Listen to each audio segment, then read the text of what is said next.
By 2003, Robert Willie Pickton was charged with 26 murders. Prosecutors focused on 6 counts with the strongest proof, and when the trial began in 2007, the world finally heard what investigators had uncovered behind the locked gates of the pig farm. The evidence was horrifying. Skulls cut in half with hands and feet stuffed inside, fragments of jawbones in buckets, and the DNA of 33 women scattered across the property, in freezers, troughs, and mud. Pickton targeted the vulnerable, women on the edge of society, many of them indigenous, poor, or trapped in addiction. He offered rides, money, or drugs. Once they stepped onto that farm, they vanished. Pickton told an undercover officer he strangled and shot his victims. He bragged that he would dismember the bodies, feed some remains to his pigs, and grind others up. He laughed as he said he wanted to make it to an even 50. He was caught at 49. During the trial, jurors heard about the worst evidence. A loaded .22 revolver was found in his trailer, with a dildo taped to the barrel, a makeshift silencer Pickton claimed, to muffle gunfire. Prosecutors described how he'd mix human remains with pig parts, rendering fat into sludge. Farm workers testified he'd joke about killing women like butchered animals. Then came the most chilling rumor, that human flesh had entered the food supply. Human DNA was found in pork fat on the property, prompting a public health warning. Authorities said there was no confirmed proof any contaminated meat was sold, but many believe officials didn't want to cause panic. Forensic studies later revealed that pig and human muscle are nearly identical, meaning most people would never know the difference without DNA testing. It was one of the darkest fears in modern Canadian history.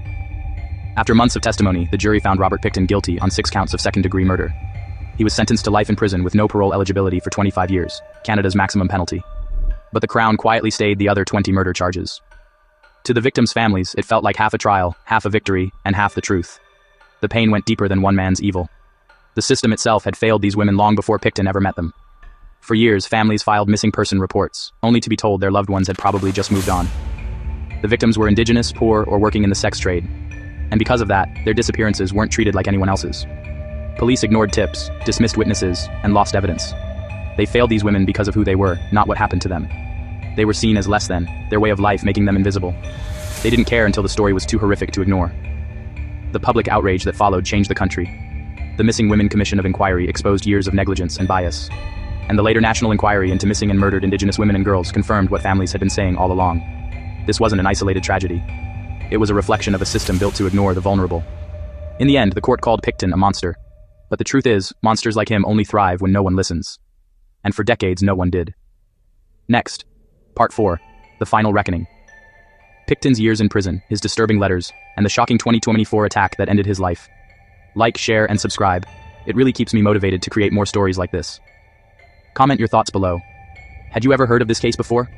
And if you're ready for the next chapter, comment Part 4, The Final Reckoning.